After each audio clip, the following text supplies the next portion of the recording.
Hi everybody, happy Sunday. Josh Silock here, Physical Digital, and I'm really excited to tell you the good news.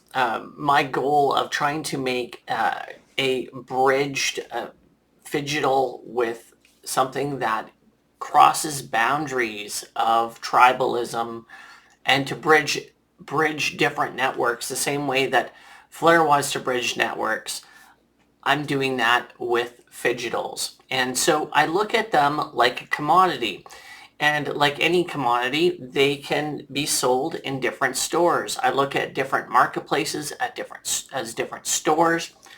And by having one physical item that will be inscribed with several different links to videos in different stores and different NFTs, what that does is that now it ties that together into that physical item. It's a bridge. It's a bridged physical item that is digitally now linked to these multiple places.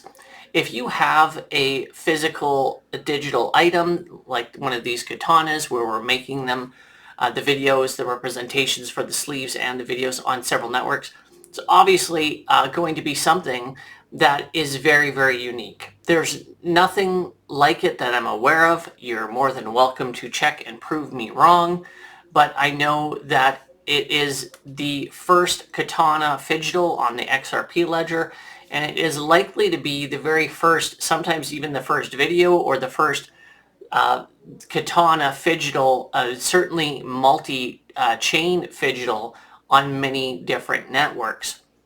It is kind of precedent setting, and can't say that I didn't feel a huge boost from doing this and having each of these QR codes from these minted collection NFTs on this Katana.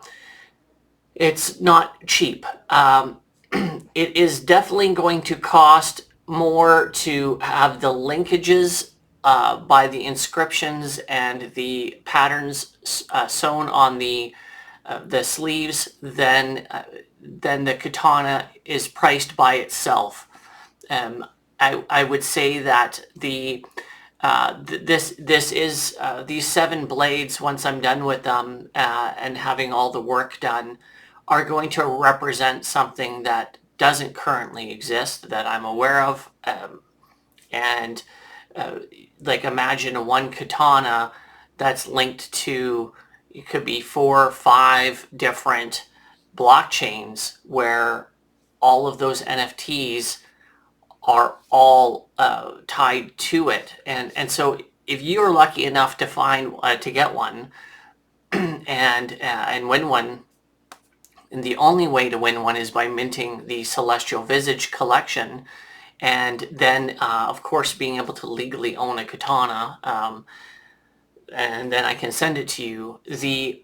But you'll get all of these different, you'll have to get, of course, I'll have to get the wallets. Whoever wins, I'll have to get all of the different wallets that you have on these different chains. These chains wallets are not expensive. You can make them for these addresses for free in MetaMask. And the transaction fees on these EVM chains is virtually free. It's not very high at all. We're not talking like Ethereum network fees here. So once we have you've given over your addresses, then I can send over all of these different NFTs. But let's now, talk is cheap. Let's see what happened, what I did. This was together with Proggy, Glenn, and so let's look here at the here it is on Matic. This is OpenSea, so Physical Digital's first technical collection on Polygon Matic. And here is all of the different blades and the videos and then the sleeves. So if you won, say, Celestial Blade 1, you get Celestial Blade 1 on Matic, on Flare, on Songbird, on XRP, and we're working on XDC as well. So you get Celestial Blade 1 and then Celestial Sleeve 1 right here on all these different chains. The only way to get these katanas is by minting the Celestial Visage collection, which is a really heavy utility collection. We've already got 63 minted out of 903. Thank you very much to everybody who supported me and the collection. With all of the utility that we're giving out and the costs behind having to go get these, not only to pay for the items but to pay for the etching and the printing and all that kind of stuff on the katanas. There's still 9 Phygital hoodies that can be won if you find a video when you're minting the collection. Then I will take that NFT that you minted and have a see what size you are, get your contact details, your address and stuff, and then we'll make sure that I'll make a cool hoodie and have it engraved and etched and tied to the blockchain, thereby turning that digital into a phygital. And I will do that by having that when that NFT is minted, the blockchain address for that, I'll take that address and have a QR code made, and that QR code will be put onto the hoodie so that if that hoodie is ever scanned, it goes right to that NFT on blockchain. Yeah, so it's that's pretty unique, kind of going that way with it. And then let's see what else is happening. It's been a really busy week. The getting caught up with crypto accounting, of course, and moving things around. Some of the funds from the NFTs that have sold so far, I have to break those funds into what goes and has to be saved for taxes for the government, what gets put aside to go back to the holders pools to get back to the rebates, and then what goes to the business as well. And Nifty did rarity, so let's show you that. Okay, so here's Nifty's rarity for the collection. They're going to do it in chunks of 25%. So when we get to when we get to the 25% of the collection being minted out marker, then I will connect with them and they will do the rarity again.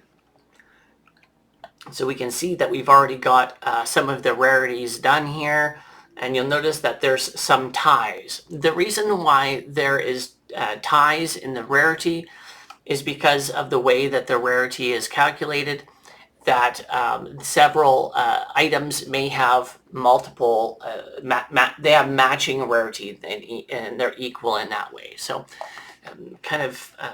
you can kind of see how these two, well, they've both got an aura, they've both got the same sheen on the samurai, they've both got a unique background. But all of the backgrounds are unique, but there may be several that are the same in that style, and there also are several that it may be the only one like that with this particular style in the Visage collection. Of course, this is a mixed art collection, and so it's comprised of both these style of images, the videos that represent the hoodies, and then the Zen type samurai meditating characters. Now these characters are they're really interesting. It took a lot of time to create all of the different the layers for them, how the layers would work, and they all have different names. They're all individually named characters, and you can see that when you look at the metadata on Sparkles. But I hope that you're all enjoying the collection. I'm happy that I was able to make some time here to create this little recording for you. And what I got planned later on after this is I'm going to release this video and get it out there for everybody. But I'm also going to make some advertisements for the collection so that people know what Physical Digital's doing and what's going on with these multi-chain Phygitals. It obviously is a lot more work to do a multi-chain Phygital collection, and that there's the technical capabilities to doing it, but then there's also having to go and do the other part of it and how you're tying it as the physical item to the digital component. And so because I don't want them to mess up when they're doing the making of these katanas and inscribing them and etching them and all that kind of thing, what I'll do is I have to take them one at a time over there, provide them with all the QR codes, double check the QR codes to make sure that the QR codes are doing what, going where they're supposed to be going, and then make sure that they can technically they can put it on the blade in the way that I want. So kind of what I was thinking is that where the katana is here, let me get you. Make sure I got clean hands. I'm always kind of neurotic when I'm handling product, but especially white, because white can get dirty easy. But we can see here that that there's a QR code there. So what I would do is put more QR codes going up the blade in that direction, and that is how we would tie it to the blockchain. We could also put another more QR codes on this side as well, closer to the handle. But yeah, these there are other there is another project that has what they're calling to be a katana on flare. In my opinion, it's not actually a katana because it doesn't have a hardware. It's not clay tempered. That is a sharp live blade that is a functional real katana that could be used as a katana if you needed to. It's got a full tang. It's not like a rat tail. It's very well made and it's razor sharp. So in my opinion, this is going to be the first 7, well, it definitely is the first 7 Phygitals on, and definitely the first 7 multi-chain Phygitals on the XRP ledger that are katanas, and definitely on Songbird and Flare. And but I think that when it comes to particular, like what is a katana and the definition of a katana, I'd say that this meets the classifications. Besides that, I am going to make some advertisements, and any of you that are supporting the project, telling your friends and retweeting, that kind of stuff, that helps out a lot. I really appreciate it. The market is in a down cycle right now, so it's obviously a lot tougher to try to get attention and trying to get out the word about the project and mint get the project minted. I'm definitely doing the best that I can from my perspective, and I know that if you're here, you're definitely looking to see what's kind of happening with Physical Digital. The other thing that I haven't talked about is that I'm still waiting for Airdrop Gaming to further development so that they can get us a playable character in their game. And I'll do some more advertisements when I have more media about that later on. And then I'm definitely looking forward to trying out a character in there. They've, of course, got to go through several different steps where they're doing play testing and that kind of thing. But thank you very much for being here. Josh Silock out. Have a great week. Talk to you soon.